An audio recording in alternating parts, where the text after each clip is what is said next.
Good morning and welcome back to Miniature Monday here on Gaming with ADHD, where today we're going to be taking a look at the Cyberpunk Red Combat Zone miniatures game from Monster Fight Club and our Talsorian games.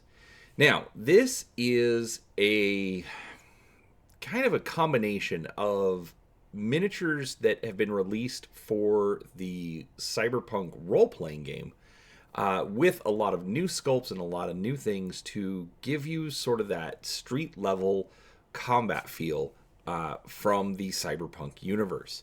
Now, it was originally launched in Kickstarter, I believe in 2020, and is just now, as of September 2023, starting to deliver to Kickstarter backers. In addition, it is also going to retailers that backed as well.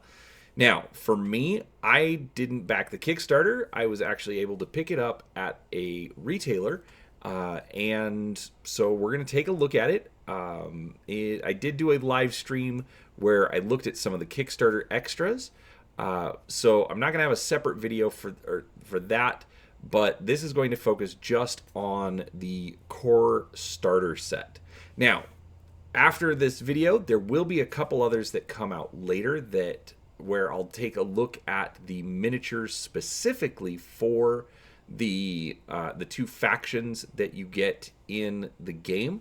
And so make sure you come back and see that. I'll give you my review of what I actually think of the miniatures in question. But before we get started, do make sure that you are subscribed to the channel. I try to put out a few videos each week covering all sorts of tabletop content, whether it's miniatures games, board games, card games, role-playing games, anything in between, and I'd love for you to come along and see what we have to share.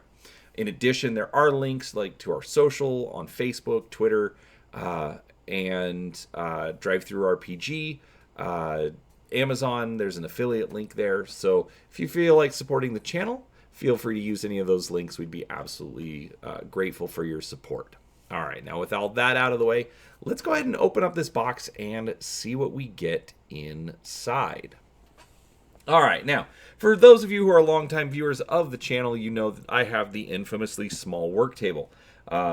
Basically, I only have about, as you can see, about 15 inches across.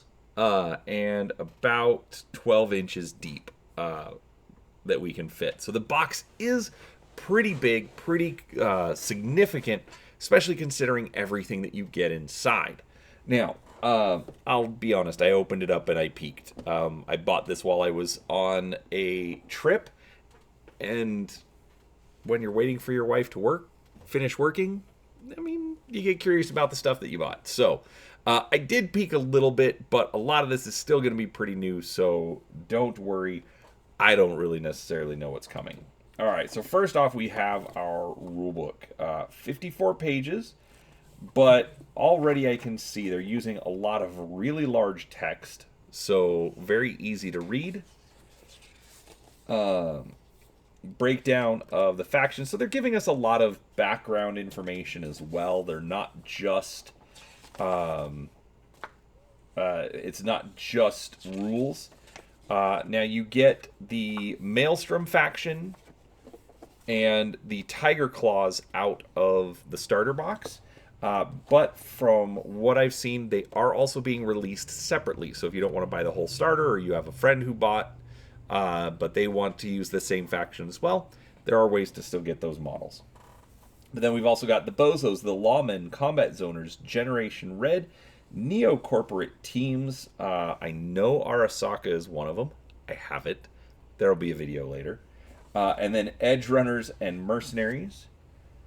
An introduction to the reaction system. Basically the different types of actions. Green, yellow, and red basically determines what dice you roll. Also will determine the limiter. I did get to play a demo of this at Gen Con a couple of years ago, so don't expect me to quote rules. I only got to play once, but overall, I was really happy with it. So overall, I mean, the rulebook looks nice and well organized. I'll still have to read through it, obviously, but there's a lot in here. There are rules for running campaign games, so you can upgrade your characters, upgrade your equipment. Think of it sort of like Necromunda or Mordheim, games like that.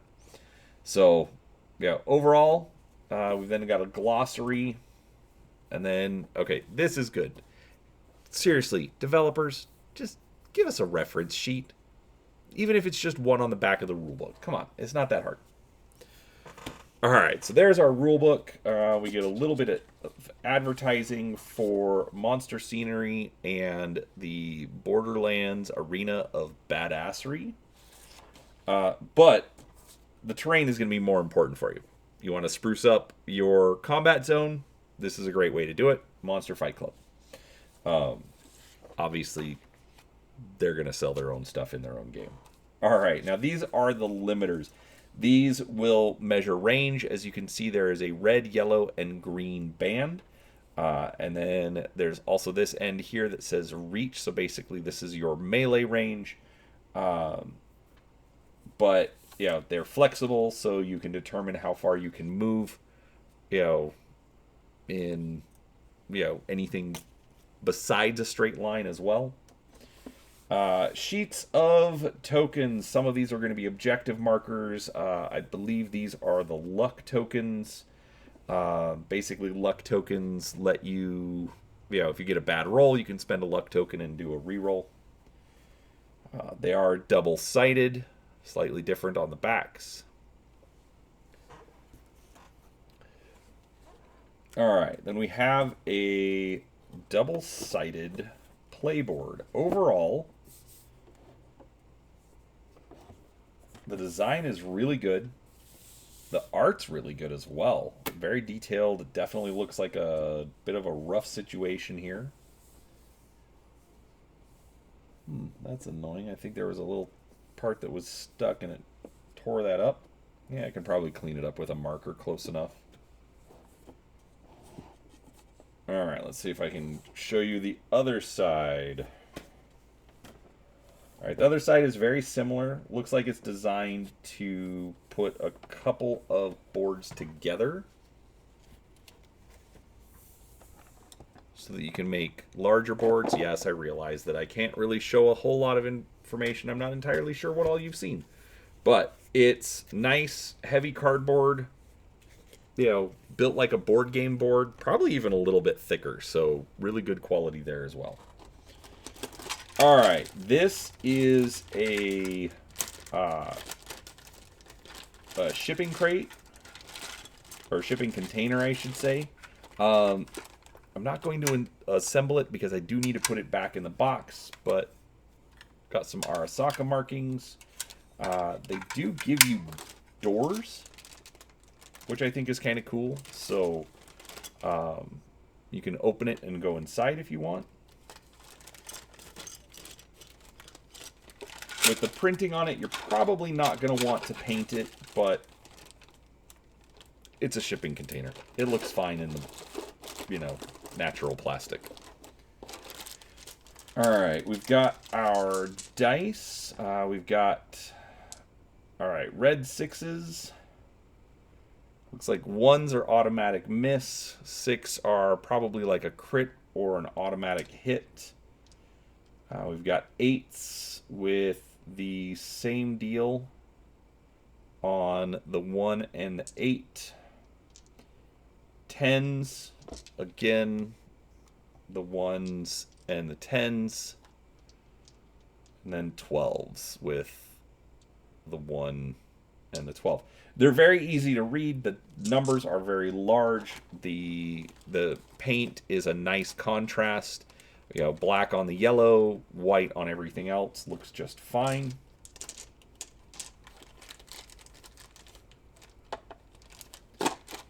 All right, this is the terrain. So it doesn't look like you get a ton, but at least enough that you could set up some nice buildings to fight over. These are going to be platforms. The art is double-sided. So, and then you can see the seam, so it looks like a broken wall. This is going to be more internal. Looks like we get 2 of those. This is a nice full wall. There's no crack on this one.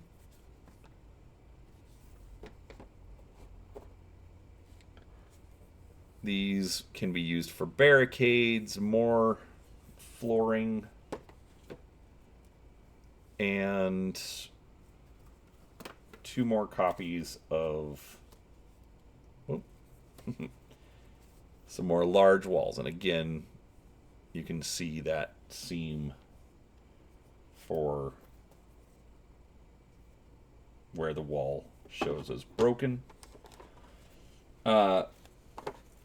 Because of my limited workspace, I'm not going to open it up. Underneath this tray is where you get all of the clips to put the buildings together. So they're nice, they're heavy duty, and my extra set is nowhere nearby. So I'm not going to show you those. All right. Let's take a look at the cards.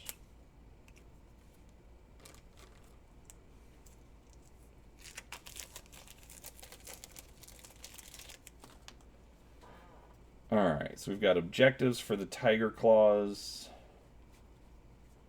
and the Maelstrom, and then we've also got the faction cards, or the unit cards, I should say. So for Maelstrom, we've got a Berserker and an upgraded Berserker, the Crusher, the Flenser, the Range Specialist, the Ripper, and 3 different Warlord options instead of 1.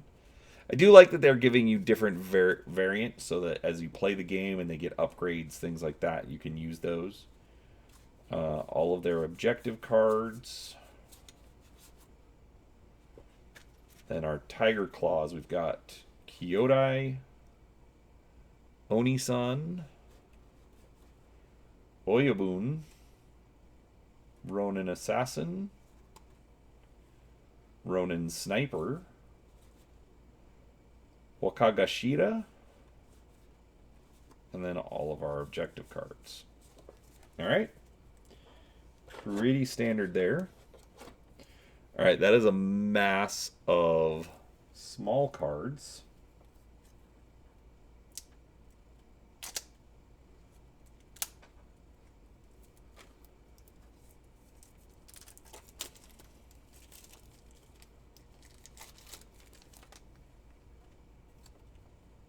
Alright, so these look like, okay, so I'm guessing these are like loot crates, so things that you can find, you know, as you're running around the combat zone. You then have equipment for the individual faction. Since you can do upgrades, obviously this will be stuff that you can buy as you're playing the game. Customize your units a little bit. That's a good stack of cards.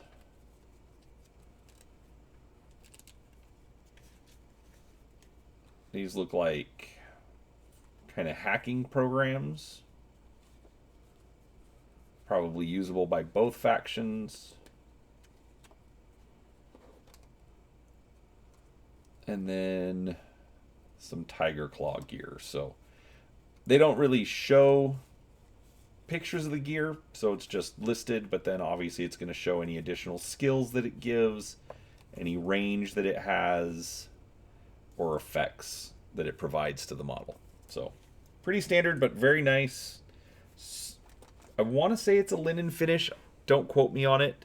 There is a little bit of a texture that you can kind of see on here. So overall, they're really nice. All right, we've got our miniatures. I'm not going to take these out and look at them individually.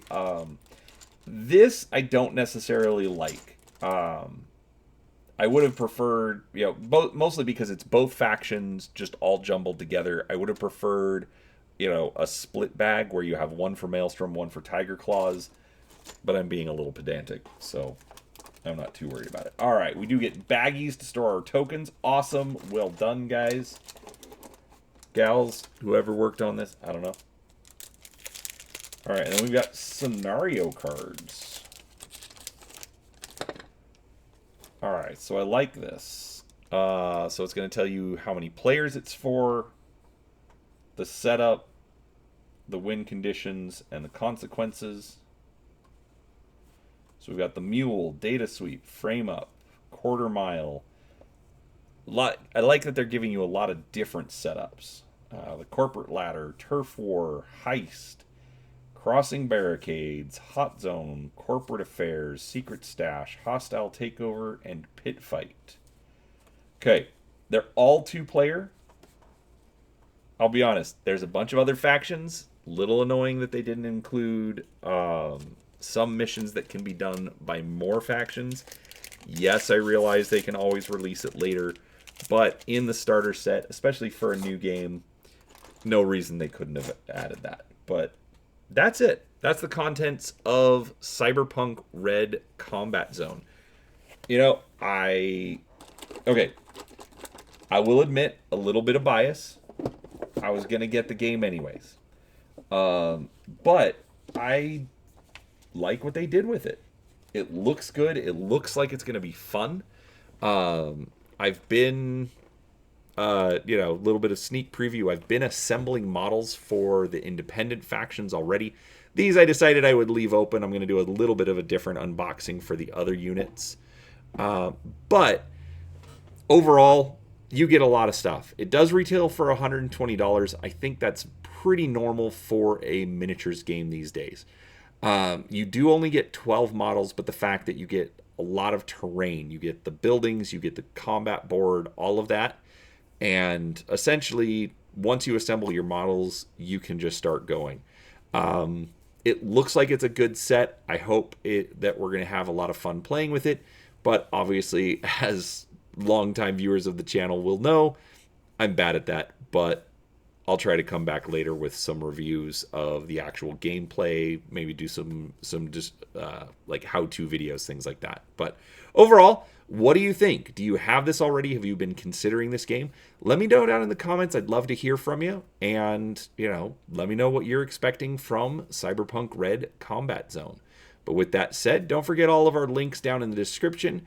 And thanks for watching. We'll talk to you next time.